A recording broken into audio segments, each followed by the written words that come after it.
Well, my name is Adam Pearce. I'm a somewhat local, somewhat touring musician. I play guitar and I'm a singer as well. I have a full original band that's not playing too often right now. We're in the studio working on some stuff, mostly playing solo acoustic gigs. Okay. That's what's keeping me busy at the moment. I got you. The place where you grew up, you were telling me before we started, you're from Louisiana. I'm from a small town called Bunkie, Okay. Louisiana. It's exactly what you would imagine a town like Bunkie to look like. The name? Yeah, when you think of a name called Bunkie, it's that. Yeah. It's about 3 hours away from here, 2.5. But I moved away when I was 19. I went to LSU, Baton Rouge, and I started playing in bands, finding musicians to jam with at LSU, and built my first rock band. It's called Black Magnolia in Baton Rouge. But to be honest, even when I lived in Baton Rouge for about 7 years before I moved here to New Orleans. Yeah. But even whenever I was living in Baton Rouge, I still played in the New Orleans area more than anywhere. Mm-hmm. I cut my teeth as a musician in the New Orleans area. I got you. Southern Louisiana area, you know. Yeah. And Bunkie, when you were coming up as a kid, what kind of music were you hearing in your household? So I'm not from a musical family, oddly enough.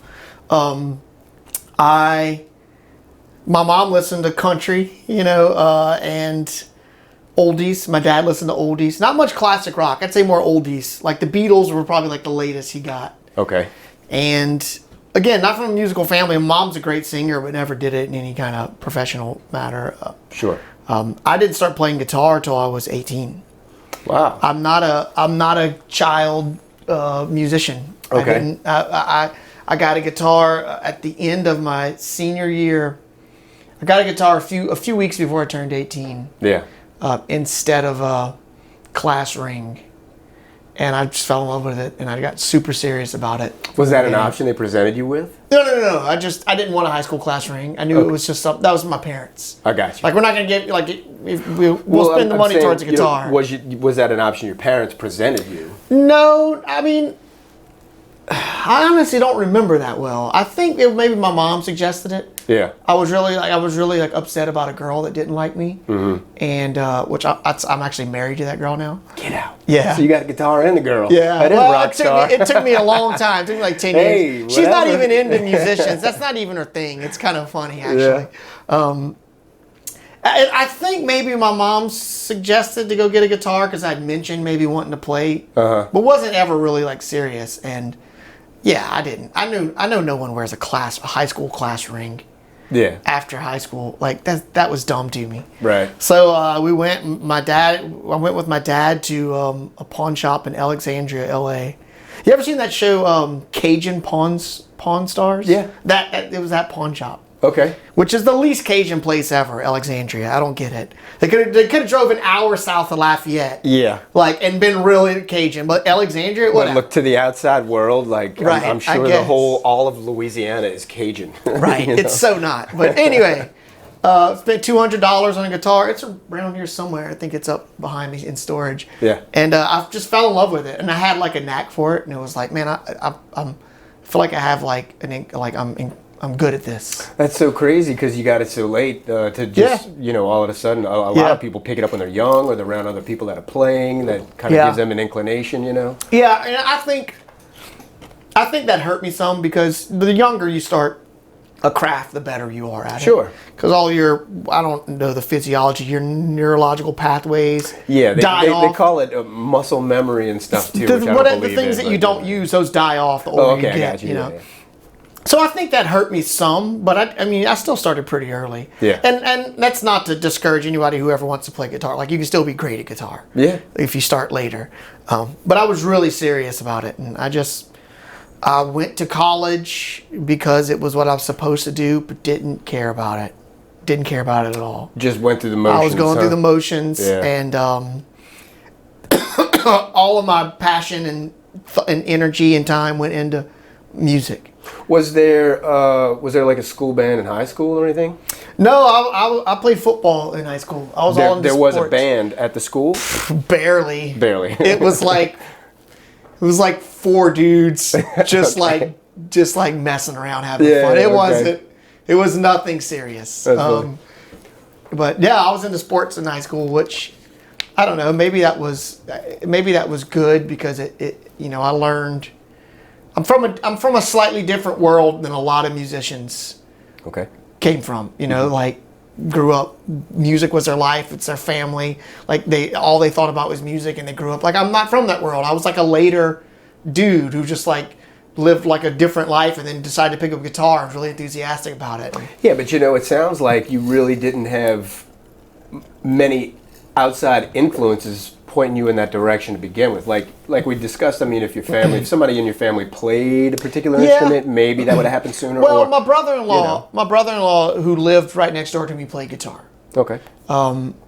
He taught me a few things, and I had a really good friend that played guitar. I had 2 friends that played guitar. Okay. So I had other guitarists around me. But I just mean as a kid growing up. Yeah. No, I didn't know anything about music. How old were you when your brother-in-law started teaching you this and that? Oh, when I started playing around 18. Okay. He like showed me some of the basics. Yeah.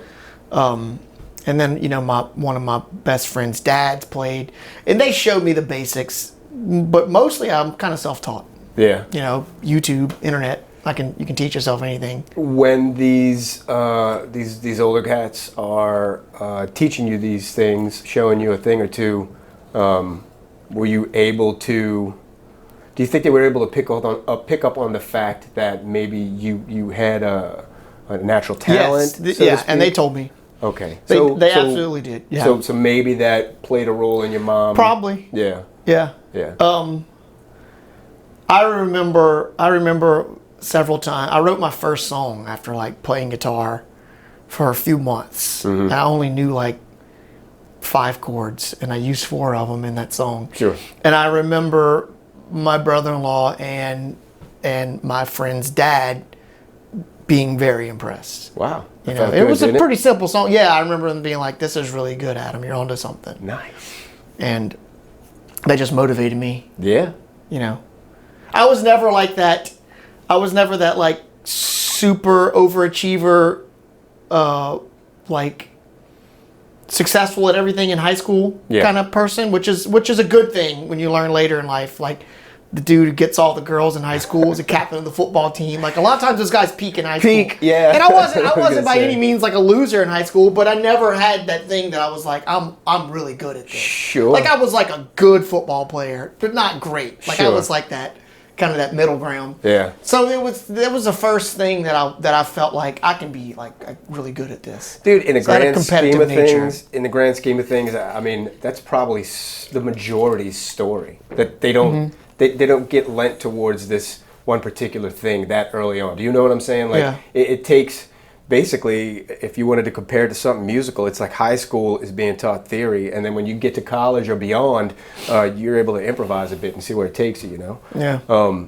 That's cool though that you stuck with it out of high school. Was moving to college, because you said you weren't like too particularly enthused about it. It wasn't like a passion of yours. Was going to college like your ticket out of Bunkie, and you figured this is the way I'm going to get out of Bunkie? I don't think I ever viewed it as that. I mean, I knew that I mean, at that point, music had absolutely no kind of like financial realism to it. So I knew I had to like go to college, Mm-hmm. So I was going through the motions, and I went to LSU Alexandria branch, which was like 30 minutes from my house. Sure. Went there for the first year and a half, and then I transferred to Baton Rouge. I don't think I ever viewed it as a ticket out of Bunkie. I knew I could have just moved away whenever I wanted. But and I don't regret going to college. I had a lot of fun and I learned a lot. Sure. It just it wasn't what I wanted to do. But it also allowed me to find band members and guys to jam with. Yeah. And I've met so many, musicians since then because of those days. Yeah, I think since the dawn of time, dude. I mean, I interviewed a guy. He was older than all of us, and he was talking about being at the Commons, on that ground, and being able to just sit out and play, and then that would attract another person. It might be another guitarist, it could be somebody on the bongos, who knows, whatever. But people start gravitating towards each other because they're all out there in the open, Right. Any kind of so that was the band formed while you were at Baton Rouge, your first band, is that what you were saying? Yep. And y'all were able to play gigs together? Yeah, my first gig was Bogies. It wasn't in Tigerland, it was right outside of Tigerland. Like your typical like frat sorority bar. And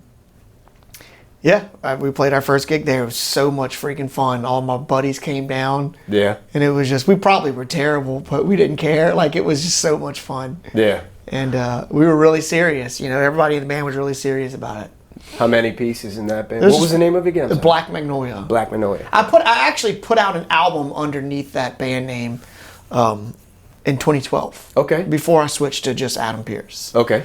So there's a full-length album floating around on all the streaming at Spotify. I'm glad you said that. Yep. They can check it out. I'm going to check it out too. It's called Fields Are Burning by Black Magnolia. Okay. It is my voice is very young sounding to me. You know, I'm sure the average listener, casual listener doesn't hear it. But when I hear it, I'm like, man, I just sound so inexperienced. I sound like a child. Sure. You know. Gotta start somewhere, man. I was 26. Yeah. You know, I wasn't that young, but it just sounds so much different than the type of music that I'm putting out now. Sure. But anyway, yeah, Black Magnolia, I was in it with 3 other guys. We're all super serious, and we did that for years, you know, before, you know, it kind of just, you know, bands, nature of the beast. Sure. Kind of fell apart. Members came and went, and then... well, college is a transient location in itself. You know, people come and go constantly. So that was in the vein of more rock. It's a little departure from what you're doing now. It was no. I mean, it was rock and roll. I'm still rock and roll. Okay. I have a lot more influences from R&B and Motown and soul and blues. That was electric, and this is now acoustic. No, so I put out another album 6 years ago. Okay. And I also put out 2 new originals in the last 2 months. You've been a busy guy. Yeah, I have. And then I plan on putting out another original. My next original is going to come out December 28th. Okay. And I plan on putting out, I'm done with albums. I think everybody's moving that way. Yeah, as much as I hate that. No one likes albums anymore. But anyway, I'm kind of all over the place here. But I don't mean that my genre is way different. Just my style, just my influences. Okay. And my writing is just a little different. You know? I mean, by different, would you say more mature? Because you were citing... I think so. But I have people that love my first album more than my second album. Yeah. That some people just love that album. So I mean, it's all subjective. That's really cool, though. What's the span of time between when it was made and when you put it out? Because was that a big span of time, or is that something you mean that you when I started writing it? I guess from completion to publication. So the first album I recorded myself, I found a house that would let me build a studio in the garage, and I spent probably 9 months putting all this kind of stuff, insulation, and the best I could to make my own acoustically sound studio. I'm an ex-IT guy, so the techie part I had down. I knew how to record and knew how to. I could handle that. And then to actually sit down and record it, probably a year and a half before it was a physical product in my hand, and it was a lot. Yeah. The week before, I had a deadline that I had to get it to the mastering engineer. He was kind of a big name, and he was really backed up. So I had a deadline to get it to him. If we missed the deadline, we would have missed the release. And I had a House of Blues show scheduled for the CD release. So I had a lot of stuff lined up. The week before I got my album sent off to mastering and my part was done, I had 8 ulcers in my mouth. 8. I remember. Could you find any other way to impede your progress? Yeah. I was so stressed, man. They were on my tongue like canker sores, which I don't really get. Yeah, that's probably stress related. Oh, it 100% was. Yeah. I mean, I was a mess, you know, because Sure. it was like I was like I'm not pursuing. To me, it was like I'm not pursuing, you know, what I went to college for. Like, this is my life. Like, this is what I really care about. This is what's important to me, is my music. So it was And I'm not a really stressed out guy. I don't really stress about much. Right. But that was important to me. But yeah, I remember counting 8 ulcers in my freaking car. I was miserable. Yeah. I was miserable. So anyway. Yeah, but I mean, it all came together. That was your solo effort? No, that was my first album in 2012. Okay, that is the one. Underneath Black Magnolia. Okay, that's the one I was asking about. Yeah. Okay. So to recap, I have 2 albums out. Mm-hmm. One in 2012, one in 2018, and I just started putting out new originals since my 2018 album. And the 2012 is Black Magnolias. 2018 is Just Adam Pearce. Your solo. Okay. Yeah, Warbird. That one's called Warbird. By this. So it was a year and a half that it took to do it, but you had it.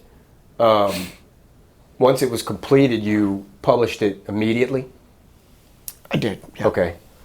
Wow, man. How did this come about that you were able to build a studio in the back of someone's home just with the intention of recording this album? Mm-hmm.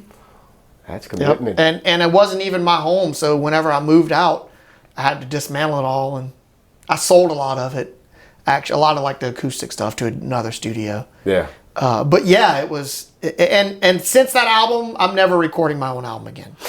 Like I'm not, I'll pay for studio time. It was not, yeah, it was, I mean, I was so broke at the time. Yeah. I kind of had to. Yeah. I put all my money into mixing. I paid a mixing engineer. Yeah. So that's what I put my money into. It's like, I'll record it myself, and the little bit of money I do have, I'll pay for a professional to mix it, because that's not what I do. Yeah, well, I mean, at least you went there and experienced that. It's commendable in itself, and then lined all those things up and was able to release it at House of Blues. How did that go? Yeah. Was that cool? It was cool. So I had the album done before the House of Blues show for my release party, but I didn't have them printed. Uh-huh. So we burned, like, I don't remember, 200 CDs, and got a stamp that said like redeemable for one album.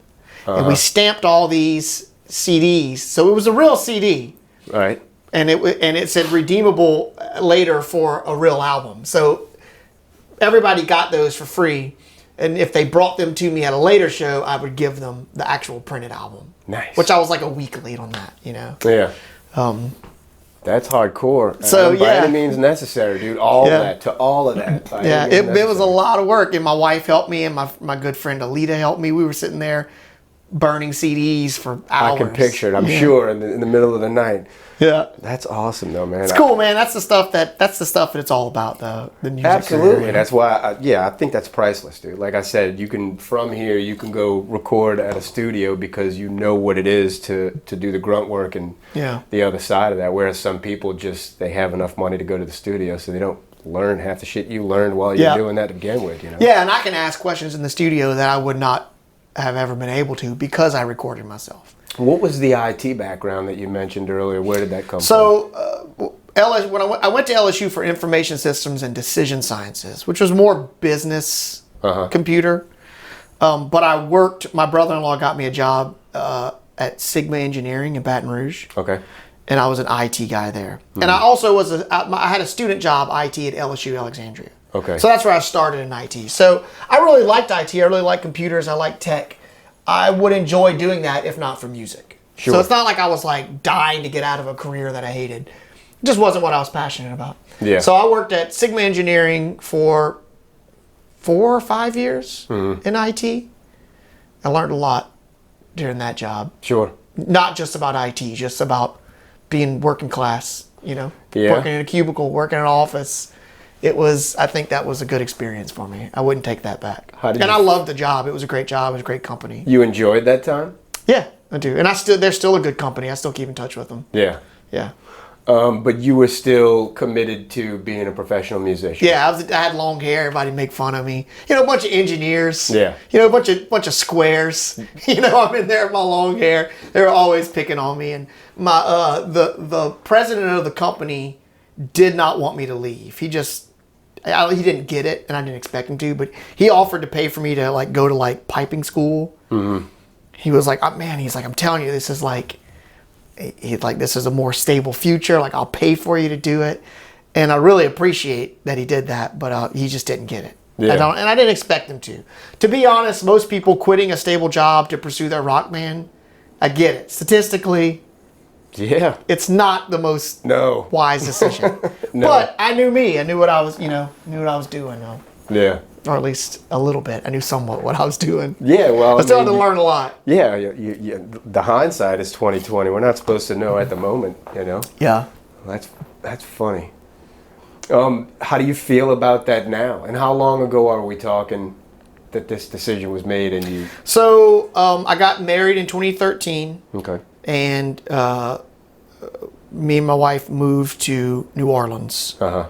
That's when I moved away from Baton Rouge and came here. Also, whenever I figured out if I do the solo acoustic thing, I could get more gigs. I could play on Wednesdays and Thursdays and Sundays. Sure. And make more money because I'm not worried about a big band. So 10 years ago, we just had our 10th anniversary.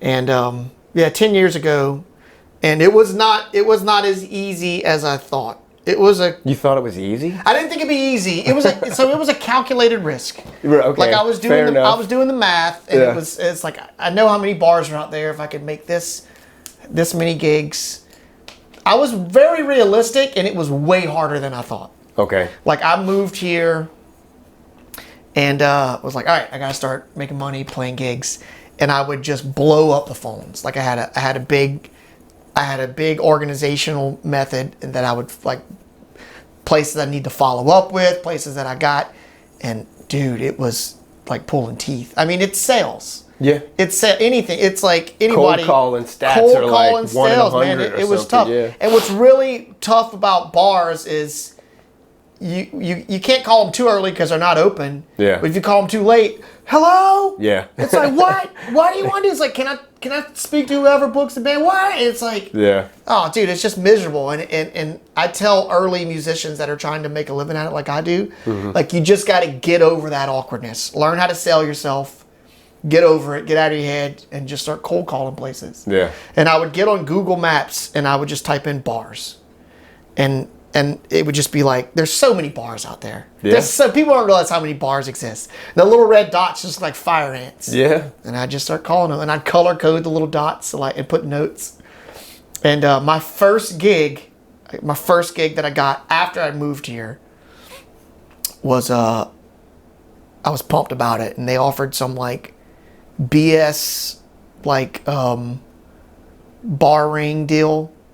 Like 20% of the bar ring or whatever, which I don't. Those are almost always BS deals. I don't take that anymore. But I was desperate. I was like, let's do it.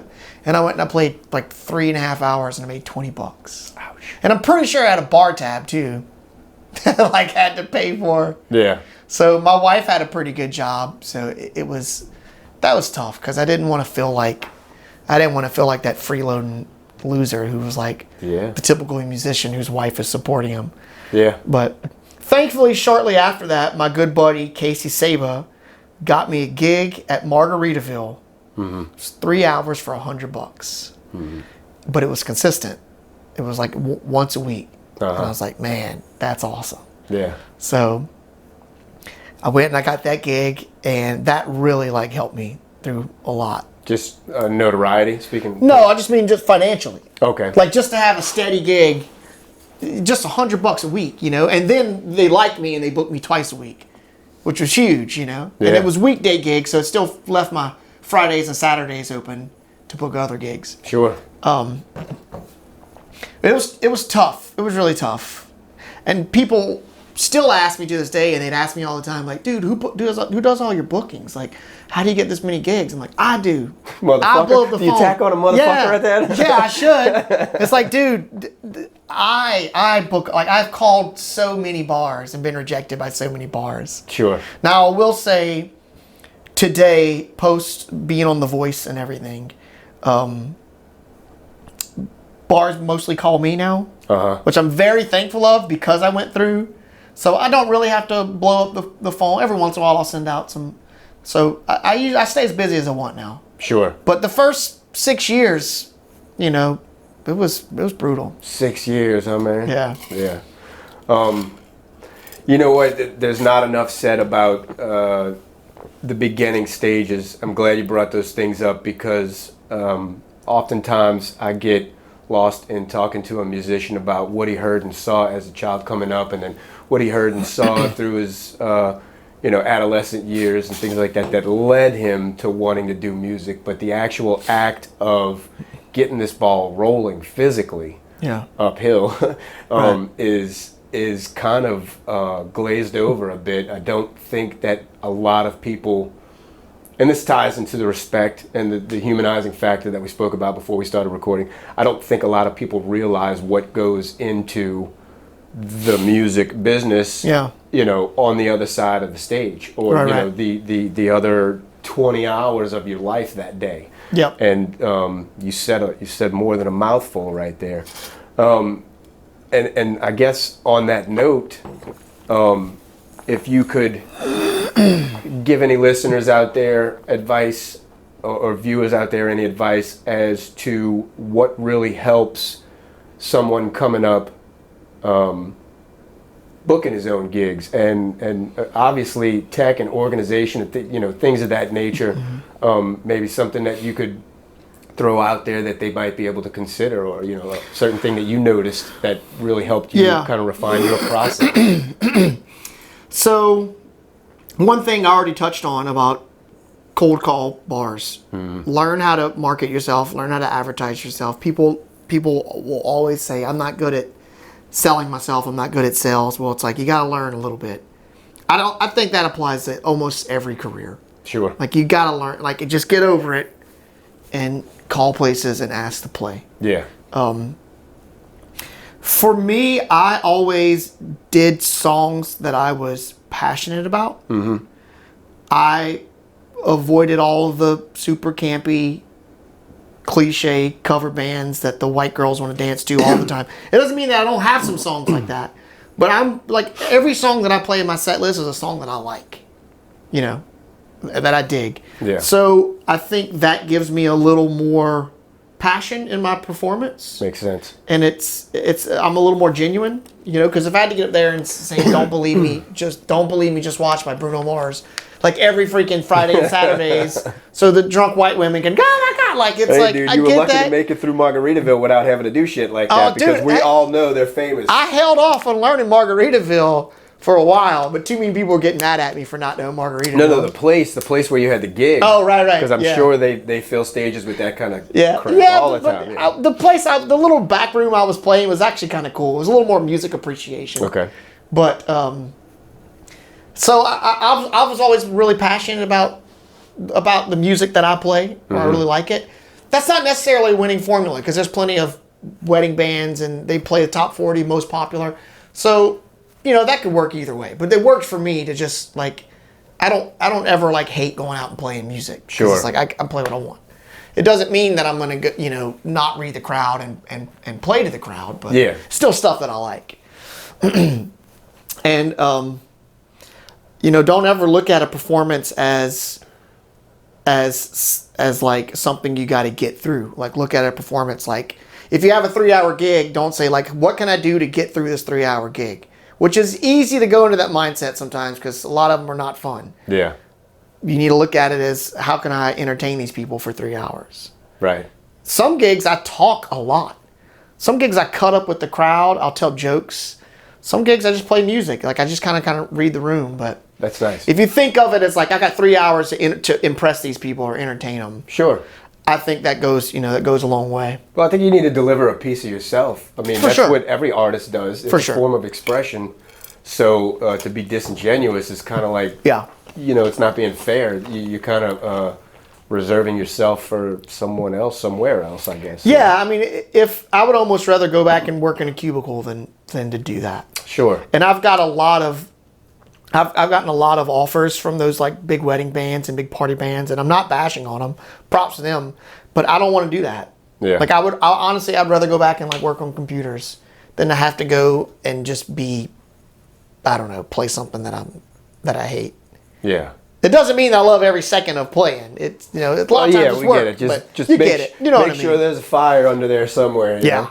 So maybe one little tech tip, maybe something that really came to your rescue or advantage The thing you were just saying about, you were maintaining what, Excel lists? I actually did it on Google Maps, so I'll be happy to share this with you or whomever. Sure. What's this? So I would zoom out and I'd have all these bars, little pins, and I would mark them red, black, green, or yellow. So red would mean that was something like open. I never even messed with it. Green was a gig that I had. It was like, that's a solid gig, and you could click on the little dot and put notes. Okay. Right. So it's like River Shack Tavern. Like, I got that gig. Here's the number. Here's the contact. Follow up with them to book a gig every once in a while. Black would, if I labeled it black, that was a dead end gig. Like, it's not going to happen. I'm never going to play there. Yeah. Or the bar's closed or something. Yellow were all my follow up gigs. So it's like, call back on Thursday between 10 and 12 and speak to Rob or something. And you know, that was most of my pins were yellow. Mm-hmm. So I'd get on there, you know, a few times a week and be like, all right, I need to convert 10 yellows to either green or black, whatever. Yeah. I need to convert them. And then that visual part was, I kind of enjoyed that organizational part of it. And yeah, that's fantastic. I didn't even know that. I use Google Maps all the time. Yeah, right? Yeah. You like you know pins. What I did was, because I in my line of work with this, I have to amass lists for different purposes, and I was going to Google Maps just so I could amass lists by territory or by, let's say, zip code.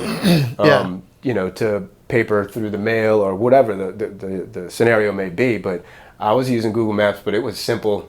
It was going to get that list in the margin right there and convert that to another document where I could organize it better. So you're helping me with a tip right now too. Yeah. It also would allow me to, if I looked at my map and I was like, I already have two locations in Houma. I don't need to work on Houma this week. Yeah. I need to work on Slidell, or I need to work on Prairieville or something. Yeah, that's awesome. Or Baton Rouge.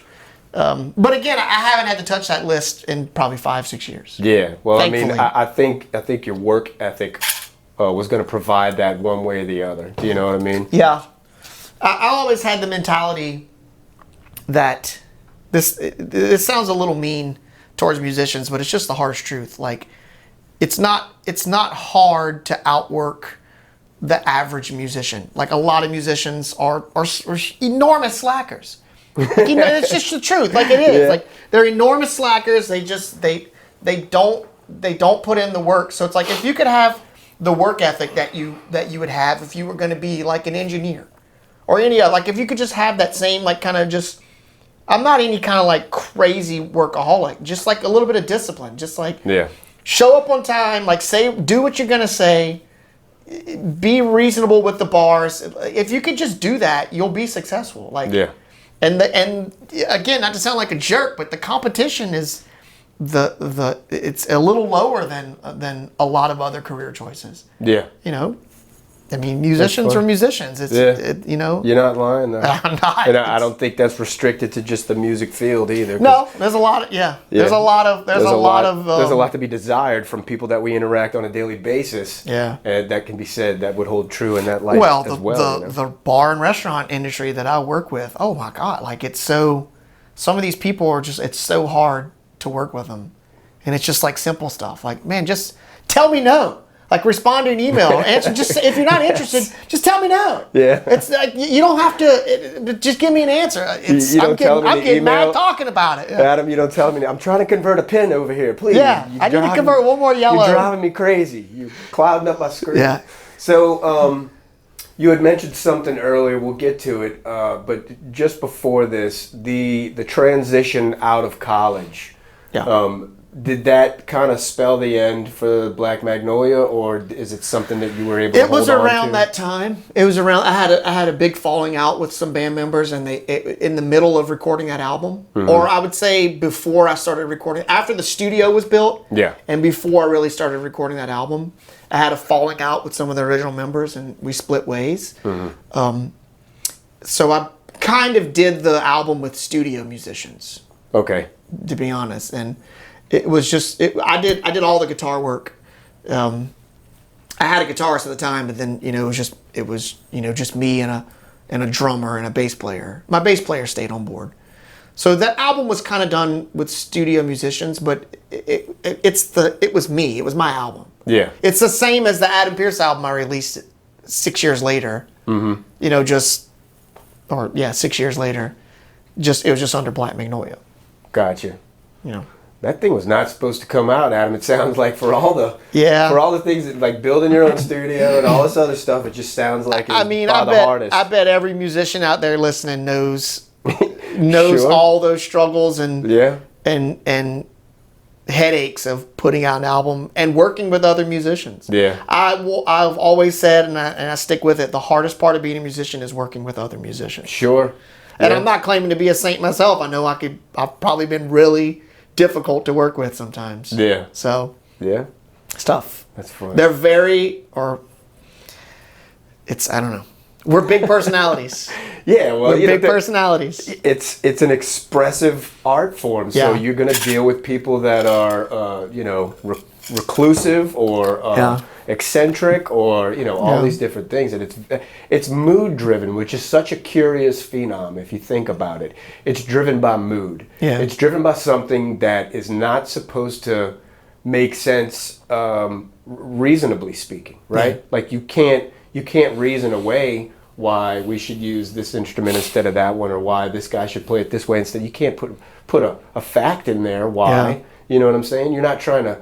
I mean, if you're trying to pander to the crowd, then maybe those groups of people need to work together, and people that do things just based on how they feel should work together. Like that's kind of a separate school, Right. So when it comes down to working together, I can only imagine, the creative process. I'm not privy to. I'm not a musician myself. I play a couple instruments, just messing around. But the creative process is interesting to me because you kind of have to establish a relationship before you even start to create, right? Yeah. You have to feel out whether or not you get along with that person, and then maybe we could take it further, Right. It is a relationship. So I respect the art. And I'm glad to see that you persevered with the Black Magnolia album, because it sounds like by the hardest. I was putting it out. It was like, man, I'm putting it out, come hell or high water. Yeah. It's going to happen. The adversity, did it fuel you in any way? Oh, for sure. Yeah. Yeah, absolutely. There was a lot about that. It was like, I'm going to put out, a big part of me was putting that album out of spite. Like, I'm not going to, I'm not saying that's what was driving me, but it was a part. Yeah. It was like, I'm not going to just like crumble and. Sure. Yeah, so it definitely helped. That's funny. Yeah. From there, you ended up having to dismantle this studio. You said, is that the only album that you recorded in that studio? Mm-hmm. Wow, man. Well, I didn't put out another album for 6 years. Yeah, but I'm saying you built it, and it turns out you built it just to be able to. No, I did record my friend's album. Okay. Well, they did like a 5-song maybe. I think maybe 4 or 5 songs. I don't remember. My hometown buddies from Bunkie recorded an album in there. They were called Iridium, and they called it the Firethorn Sessions because it was on Firethorn Road.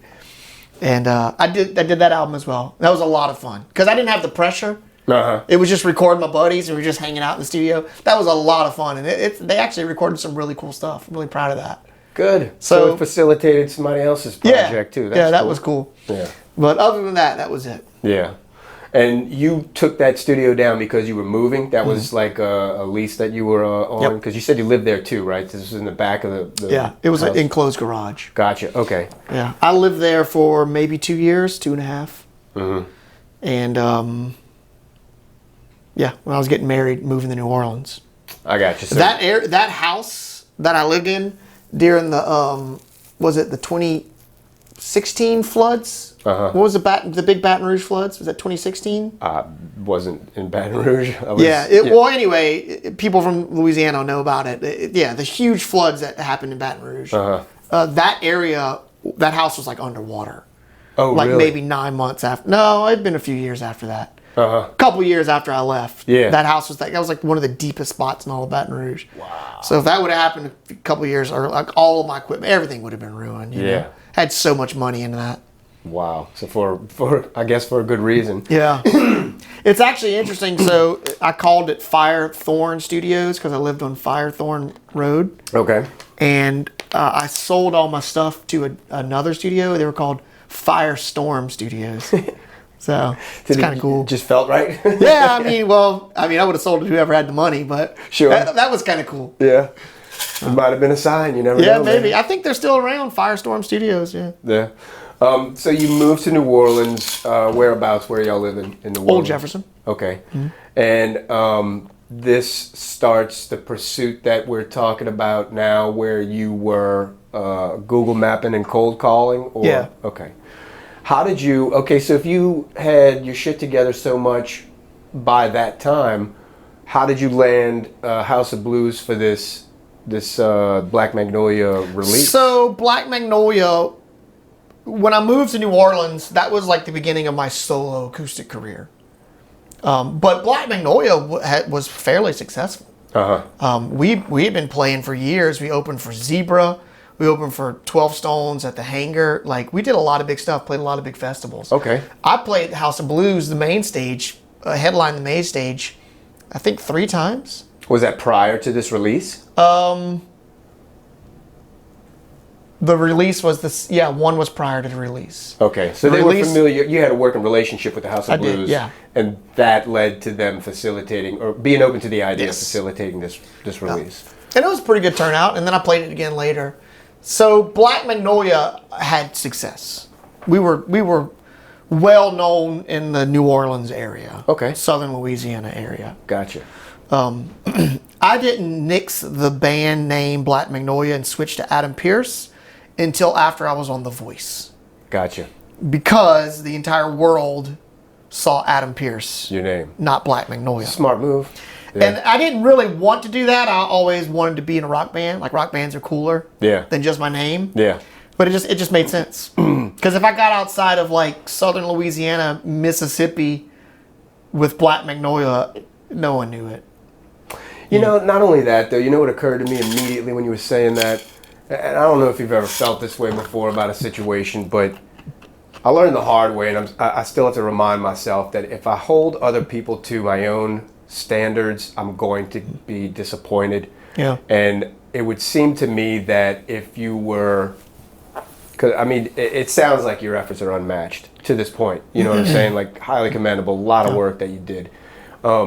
It seems like it would be hard for me to fathom a situation where you were in a band with, let's say, 3 other members that had the same work ethic as you. It's not going to happen. I don't think it would happen. It's not going to happen. So it seems like, to some degree, in order for you to really reap your due, you would have to go solo. Do you know what I mean? Yeah, it was more of a... Yeah, that's exactly right. I mean, that's any band. Every band has a leader. Every band has somebody that does more than everyone else. Okay. That's just psychology. Yeah. I mean, when everyone has their strong points. Put it that way. Yeah. Sometimes this guy's strong point is staying high all day, and that sucks for the business. But he turns out these creative riffs. Who knows? But I get you understand what I'm saying. You're right. I mean, when your teacher would break you apart into groups in class, it's always like one person that does like 80% of the work. Sure. There's always a leader that kind of emerges. So yeah, you're right. Also, that kind of like, Adam Pearce is never going to be stolen from me. You know, like, no one can ever like sue me. Sure. Or like copyright the name behind my back. Like, it's me. It's my name. It's just, I'm never going to change that. Yeah. That was also a big part of it too. Yeah. And you're right. You're never going to find 3 band members that are as passionate about it as you, and that's okay. Yeah. If they were as passionate about it as you, they probably have their own band.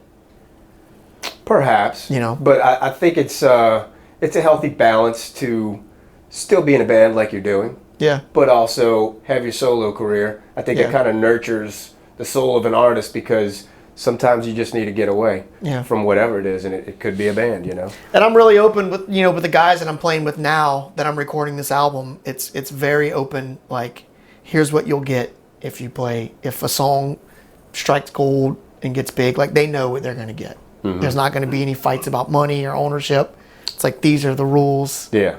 And that's how every band should start out. But no one does that. None of them start out. None of it. I was young and stupid. It took me a long time to figure out. Like, have that conversation early. Sure. You don't want to be the next like Creedence Clearwater, like fighting to your deathbed. So have that conversation early with your guys, like, just do it. Yeah. Or figure it, get the awkwardness out early. Yeah. Before any kind of money gets involved. You have to confront the monster that is business. I interviewed a label head, and one of the most profound things he said to me, which is along the same lines, is that you need to have an exit strategy before you even complete the entrance. Yeah. In other words, you need to, and that involves the discussion with the other parties, sure, Yeah.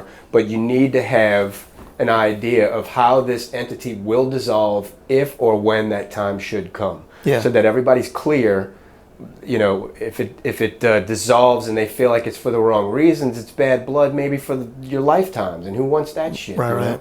So that was really smart.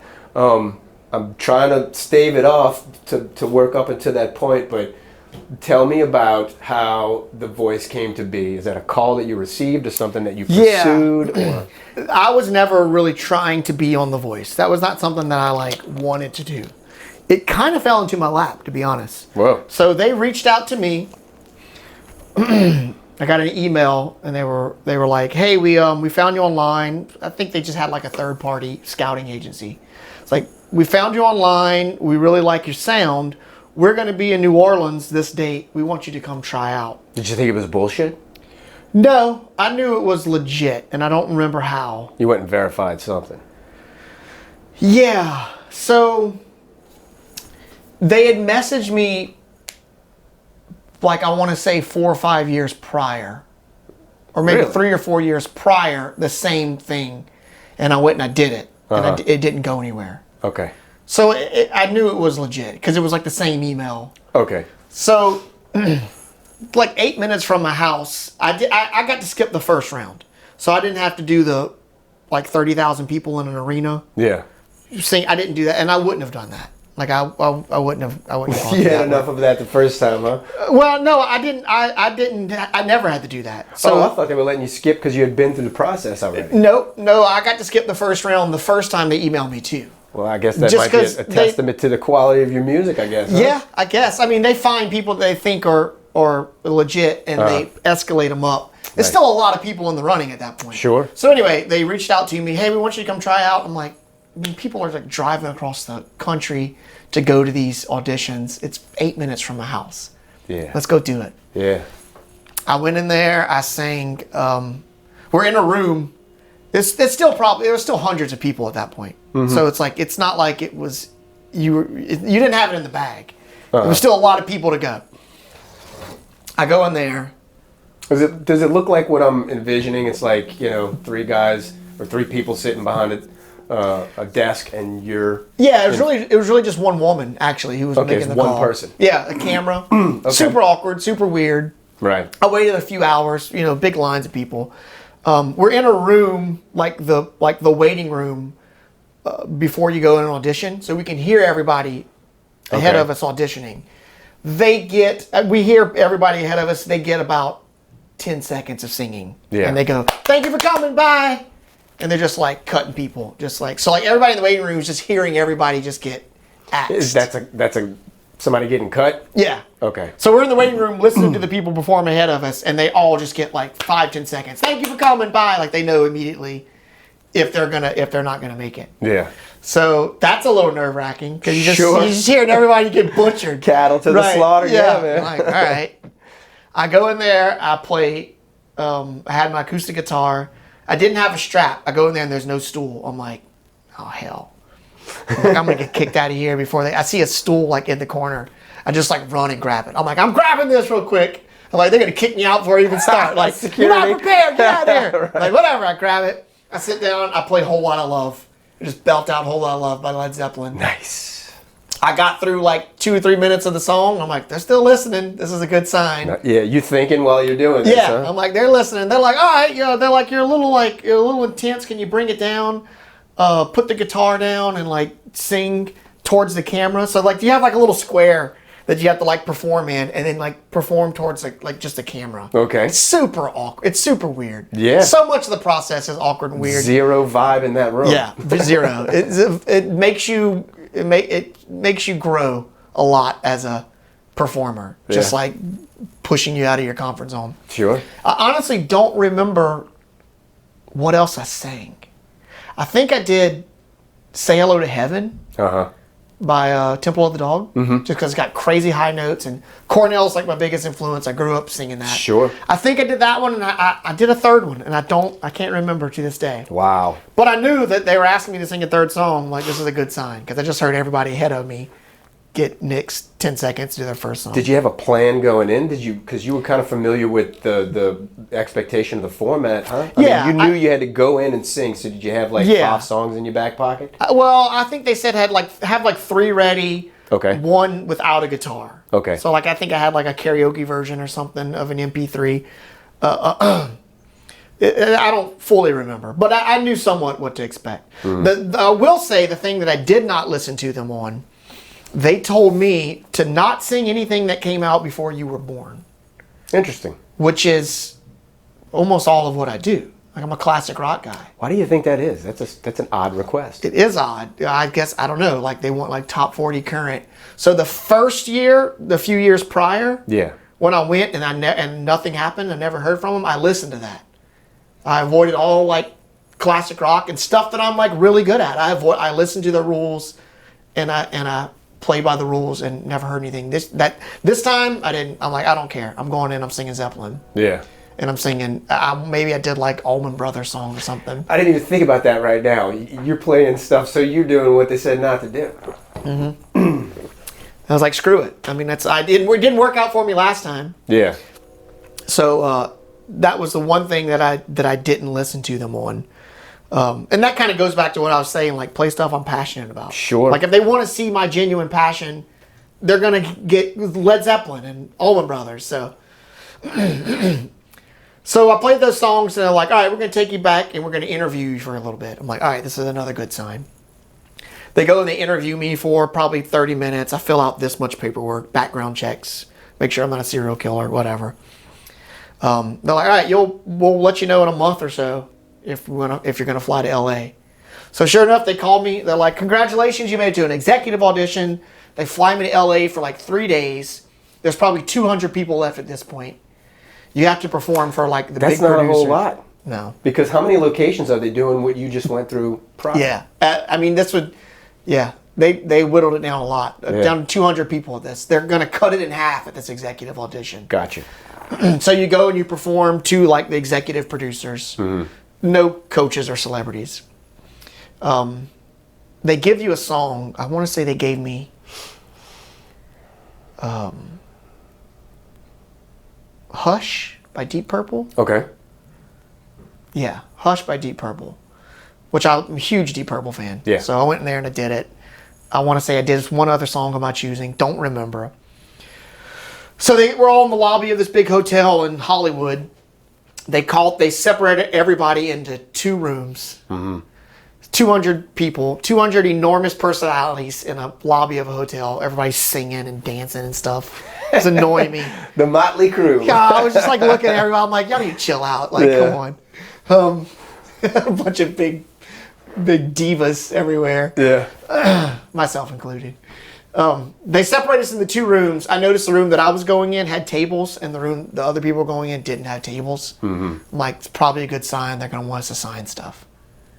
Sure enough, that's what it was. So the room, you had your thinking cap on that day, son, because that wouldn't have occurred to me at all. I'd have been like, why? Yeah. Puzzled me to this day. Okay. So about 100 people in that room. They're like, congratulations, you made it to a blind audition. Yeah. Still 100 people. Only 48 are going to make a team. So if the team fills up before you go, you're out of luck. You're SOL. Yeah. What? So you want to get an early spot. Okay. So just because you're in that room, they say you made a blind audition, doesn't necessarily mean you're going to get a blind audition still. Yeah, right. Anyway, I don't know if you watch the show or if you remember. I did get a blind audition, and I didn't get a chair turn. That was season 12 of The Voice. Okay. Did not get a chair turn. What is a chair turn? So when you perform for them, they have their backs. I don't know if you're familiar with the show. Okay. Yeah, they have their backs to them, and they don't know what you look like. Right. And they press a button if they like you, and they turn around. Chair turn. A chair turn. Okay, I'm thinking a turn as in a chance, a turn. No, you physically turning around. Gotcha. Okay. And then you get to pick. You get to be on their team. If two people turn, you get to pick which team you want to be on. Gotcha. That year was Adam Levine, Gwen Stefani, Alicia Keys, and Blake Shelton. Okay. Didn't get a chair turn. I was so pissed off. Yeah. I was so pissed. Like, a lot of people like cry and run off the stage. I was just like fuming. Yeah. I was fuming. Like, they were talking to me. And this was the Deep Purple No, performance? You don't remember this? You don't remember what this song was? I do remember. Sorry, I'm not being clear. Deep Purple, Hush by Deep Purple is what I used in the executive audition. Okay. For the producers. Okay. To get on the show. My actual blind audition was A Wider Shade of Pale. Okay. By Procol Harum. Okay. Which I don't like that song. They picked that for me. That seems a hell of a lot more reserved than what you chose when you had your own choices. It's depressing. The song is I don't like it. Whatever. I was like, I'm going to make the best out of it. I'm not going to like rock the boat. Anyway, I was super pissed off. Like, if you go back and if you can find that, you can see it in my face. Like, I'm just like they were like talking to me, giving advice, and I just remember thinking, y'all can all shut the hell up. Like, I'm ready to just walk off this stage. Yeah. Like, Gwen Stefani's talking to me, like being all supportive, and I just wanted to be like, shut up. Yeah. Like, I was so angry, just like seeing red. Now, let me ask you, because I think of this all the time. My wife likes Judge Judy, right? Watch Judge Judy. She's a bitch. Mm-hmm. She's giving it the rundown to these people with so much attitude. Mm-hmm. It would occur to me if I was on that show, this is it. Yeah. This is it. I'm walking out of here. We'll never see each other again. If I want 5 minutes of my peace of mind on TV or, to give to her, this is it. Yeah. Spout off. This is it. Yeah. What stopped you from just saying, what the hell are you giving me a Wider Shade of Pale for? Like, is there anything? What stopped me from fussing about it early was because I didn't want to rock the boat. It was like, I want to be a team. I want to play the game. I don't want to because I think if you're like a difficult person, they'll boot you. They'll find a reason to send you home. What was to be after this, given that they didn't give you a chair turn? So there's something more, or is that the end of the road? No, that's it. You go home. Gotcha. I mean, what didn't stop me from being like, y'all can kiss my ass, it was because 17 million people are watching. It was like, sure, keep it together, Maybe Adam. not say kiss my ass, but at least point out that can y'all give me a better song? You're not supposed to. I don't think the people aren't supposed to know that that they picked the song for you. Which well, the cat's out the bag now. Yeah, I might get sued by NBC. Yeah. I don't really care. Anyway, the show treated us great. I'm not bashing the show. The show really did treat us. Sure. Great. Yeah. I just hated that song, kidding, dude. I mean, yeah. Yeah, no, I know. I really did hate that song. Anyway, I walk off the stage, and Adam Levine says something like, "Man, you should come back again next year. Like, work on some stuff. Come back again next year." So I'm like, yeah, all right, whatever. I didn't say that, but in my head, that's what I'm thinking. I just walk off the stage. Carson Daly's all over me, asking me questions. I didn't want to talk to him. I didn't want to talk to anybody. Sure. He's like, "You're going to come back next year? You come back again if they invite you back?" And I'm just like, yeah, I guess. Anyway, long story short, I do get invited back for the next season, which is incredibly rare. Not many people get invited back for a second season that don't get a chair turn. Yeah. And I will tell you, of that entire season, 3 people got invited back. And I'm the only one of those 3 people that made it for season 13. Nice. Season 13, they gave me Hot Blooded by Foreigner. And I was like, much better, dude. That's my energy. Yeah. And it just, it was awesome. It felt great. Yeah, I guess. And it was like it was my comeback story. Sure. It was like I had to, it was probably 6-7 months later, just thinking about, man, if I get to go back, like you get like 45 seconds to like make a comeback. Sure. It was crazy nerve-wracking, man. It was a crazy experience. I'm sure it was. Let me ask though, I mean, and I'm sure you've considered this, had it been Hot-Blooded instead of a wider shade of pale, do you think that things would have gone differently? Because I really feel like it was more so the material than... I don't know. I was a little more confident the next time. I don't know. It's a good question. I thought about that.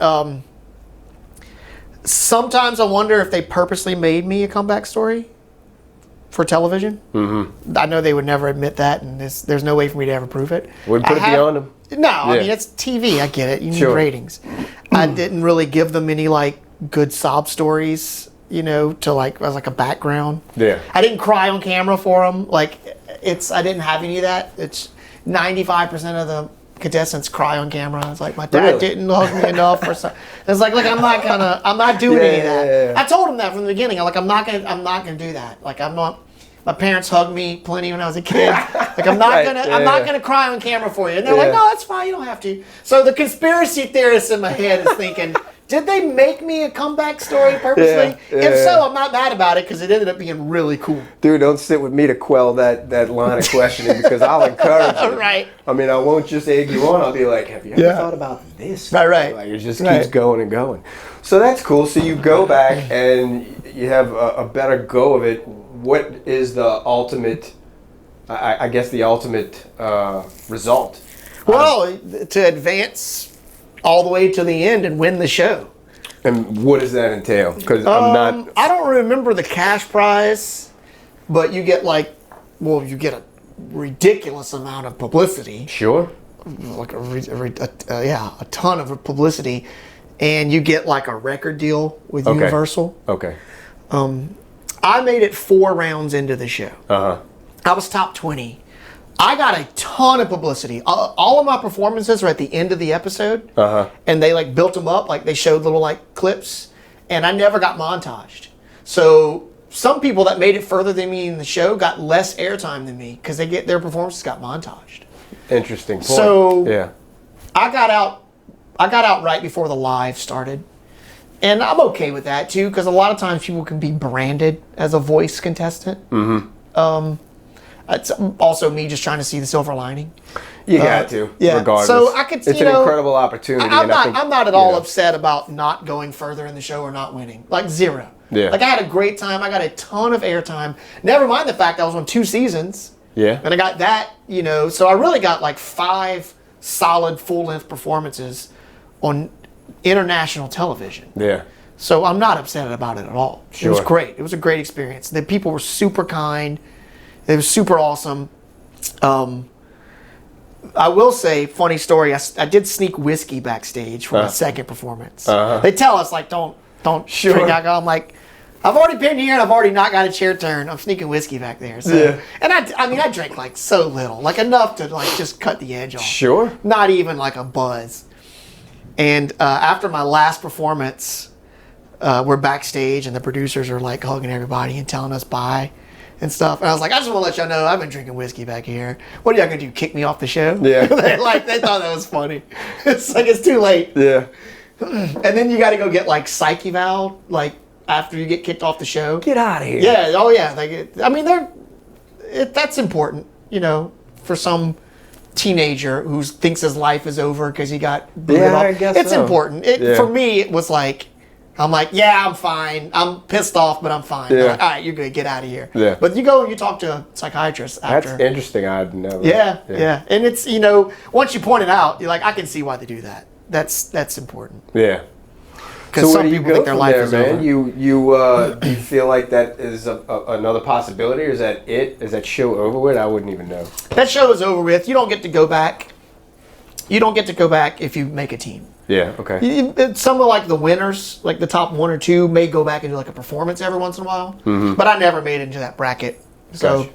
yeah, I'll probably never be back on that show. However, America's Got Talent has shown some interest in me in the past. Okay. And that might happen in the near future. Yeah, that'd be cool. Same network. So once you're a friend, I guess they know you play well with others, and they call you back. Yeah. I've gotten offers from a few shows just because I'm in those people's. I'm on their radar. So I was supposed to be on. There was a show called I Can See Your Voice.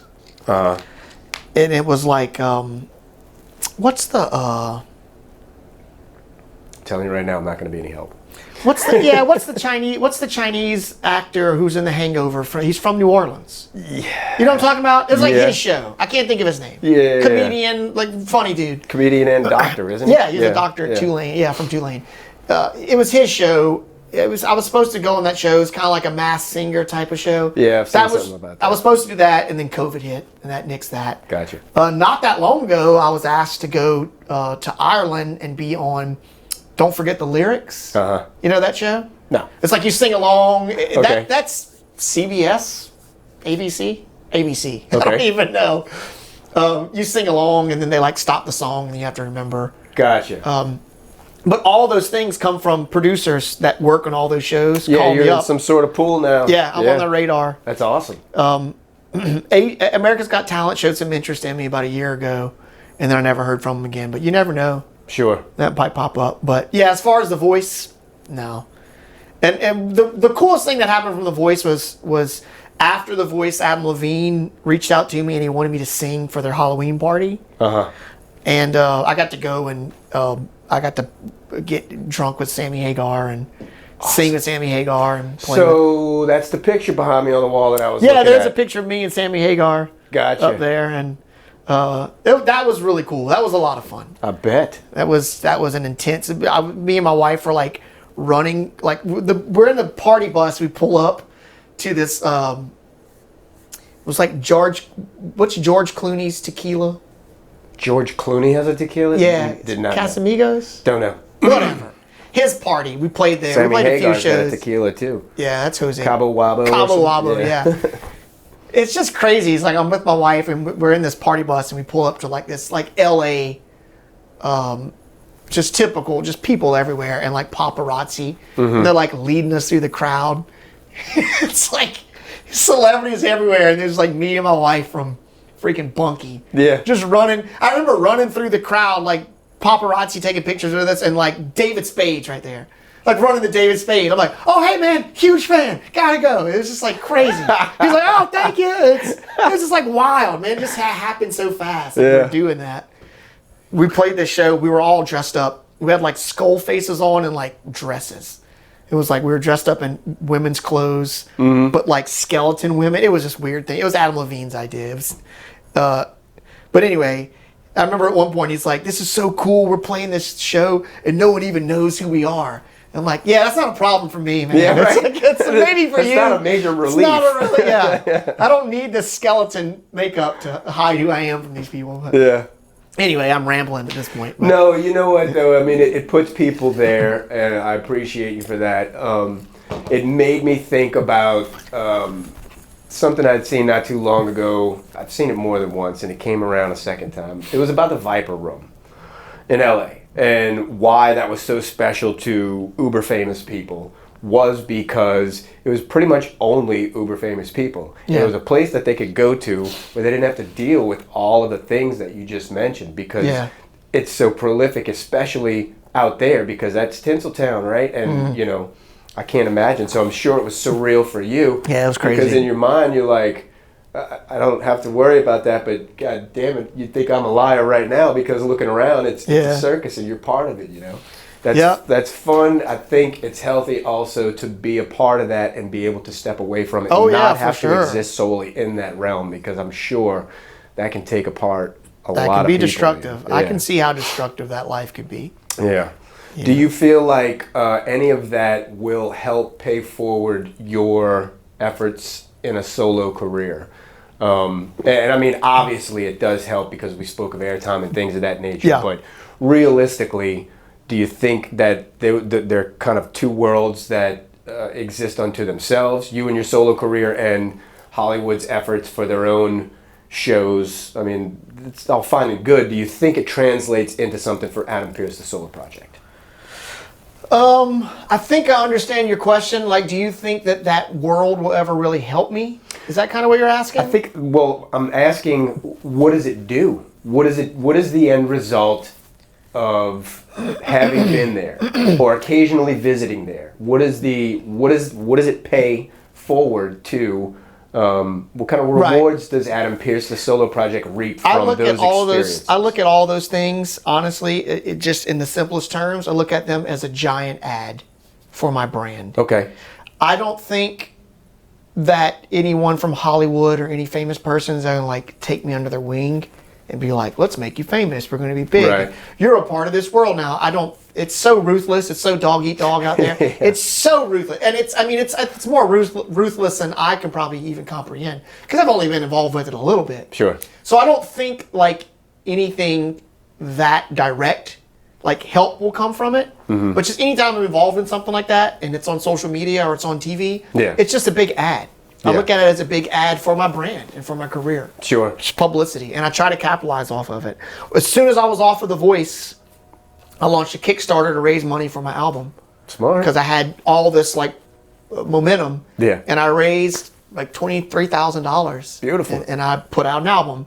That's what that was my biggest thing that I used from The Voice. Because I knew after 2-3 months after that's over, it's old news.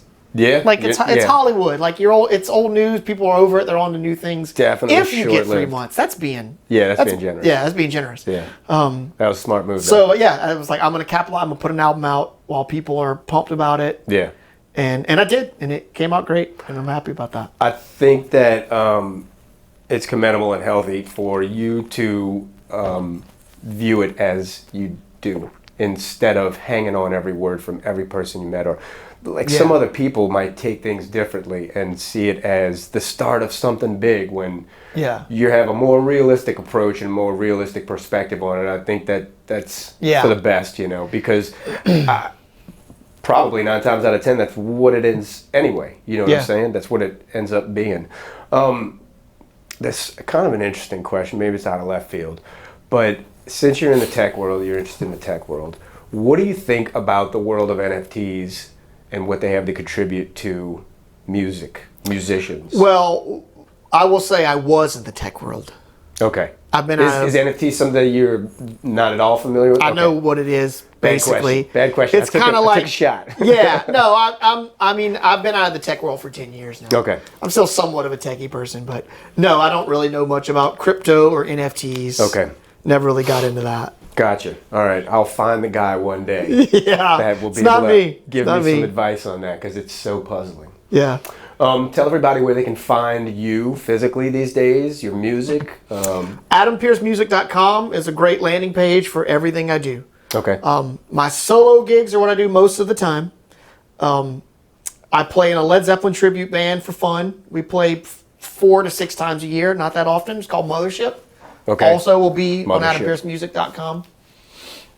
My original music that I'm putting out pretty regularly now. I try to put out one every couple of months. AdamPearceMusic.com. The most active social media that I have is my YouTube channel. Okay. That's youtube.com/AdamPearceMusic. Okay. Also links from AdamPearceMusic.com. Easy to find. Good. I post every week. I've been posting every week for, about over 3 years. All right. I've only missed a few weeks. Commitment, sir. Yes. It is up to 23,000 subscribers, or it will be shortly. Okay. And that's the one I'm most serious about. And I released my original music on that as well. All right. I'm sure that's it, Anything that we can expect under the Black Magnolia name ever again, or was that a one and done? If I do, it would be something kind of for fun on the side. Okay. I've thought about doing Black Magnolia shows and getting together like the old, like the last rendition of Black Magnolia that existed. Okay. I've thought about putting that together and playing some shows. It would be for fun, and it would probably be something that I did if me as Adam Pearce had already like made it big. Sure. Like, all right, I've got time and money, and I want to experiment with some side projects. So I'll bring back Black Magnolia. All right, so that's the underlying message. We see a second Black Magnolia album. We know Adam Pearce must have blown up. Yeah, I guess so. Okay. Yeah. Well, thank you for your time, man. Yeah, absolutely. I really appreciate you having me. It was a lot of fun. Cool.